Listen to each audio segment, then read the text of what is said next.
This weather report brought to you by Terry White Chemmart, caring for Australians for over 60 years. Now that's real chemistry. Queensland's population is exploding and it's putting more pressure on the southeast's already choked roads. Governments are spending more and more to ease congestion, but some say it's not as simple as a cash splash.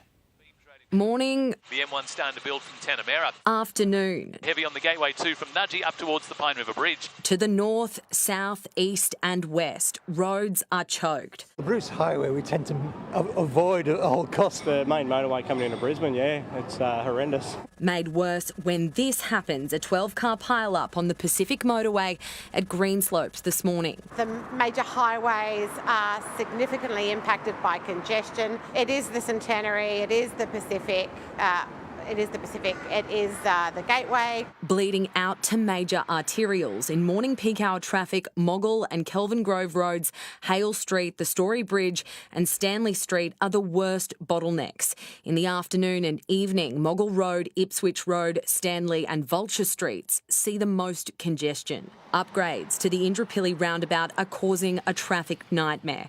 With roads closed or narrowed around the shopping centre, a drive that's normally 10 minutes takes half an hour. Walter Taylor Bridge even worse on weekends. If we leave just after 7, it's okay, but if we leave at 20 past, it's no good. It's pretty painful actually. There'll be a construction period of another approximately 18 months. It will be safer, it will be better for our community. On the Gold Coast, drivers are feeling the same pain. This is peak hour at Palm Beach. It just always gets blocked up basically from the bridge back to there. With the new development, it's just been increased tenfold. The coast's northern exits choke points too. Extensive work has been done to improve Oxenford. There was a federal LNP promise to fix the Yatala exit. Now that won't be going ahead.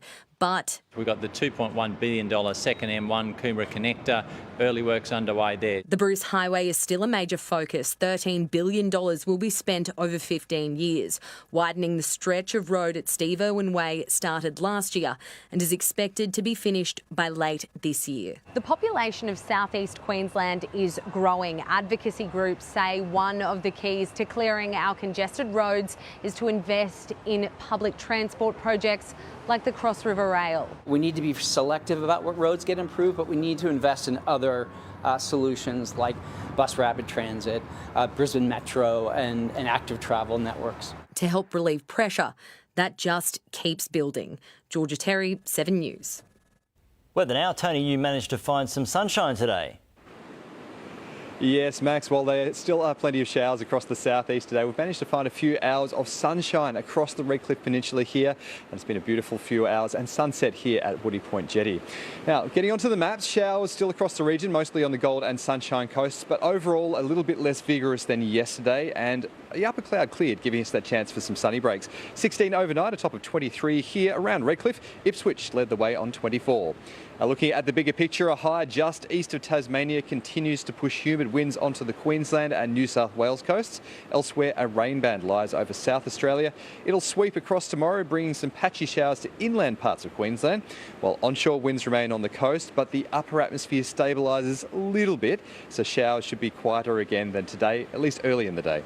Around the capitals, Sydney's wet week continues with showers around tomorrow. They have now recorded over 1,500 millimetres for the year, a month earlier than the previous record. Melbourne, a mostly sunny top of 19. Back to northern Queensland, mostly settled. The odd isolated shower on the ranges, but pretty much dry conditions for Mackay, Townsville and Cairns. Blue skies pushing up to 29 in Mount Isa. Over southern districts, still a couple of those showers for the coastal stretch from Bundaberg to Gympie, tops around 22 or 23 degrees there. Toowoomba, a mostly cloudy 17. Across the southeast, more showers on the forecast, but I think they could pack a bit less of a punch and be a bit more coastal than today. A couple of sunny breaks in the morning, but high cloud does build into the afternoon. Temperatures steady. A cool night in Mount Gravatt on 14 degrees, then a top of 22, and similar in Oxley. Boaties, lighter winds on Moreton Bay early, then picking up out of the south-southeast to 20 knots into the afternoon. High tide just after 5:30 a.m. at the Brisbane Bar, and a hazardous surf warning has now been cancelled. So in Brisbane, the odd shower possible through the day, picking up into the evening or at night, an 80% chance of rain all up. 15 tonight, a top of 23 degrees. And looking ahead, showers a bit more vigorous again through Thursday before starting to ease again on Friday. Friday, especially late in the day. Then sunshine returns on Saturday and it hangs around through the weekend and to at least the middle of next week. But we'll also have gusty and dry westerly winds in there too. So these top temperatures will feel a little bit colder. 23 on Sunday for the Gold Coast. Sunshine coasters, watch for an increase in showers and rain on Thursday before it all clears rapidly from Friday. So I think we'll see a few more people out and about over the weekend. Let's hope so. Thank you, Tony. And that is all from us this Tuesday. Thanks for your company. From all the team, have a good night. Good night.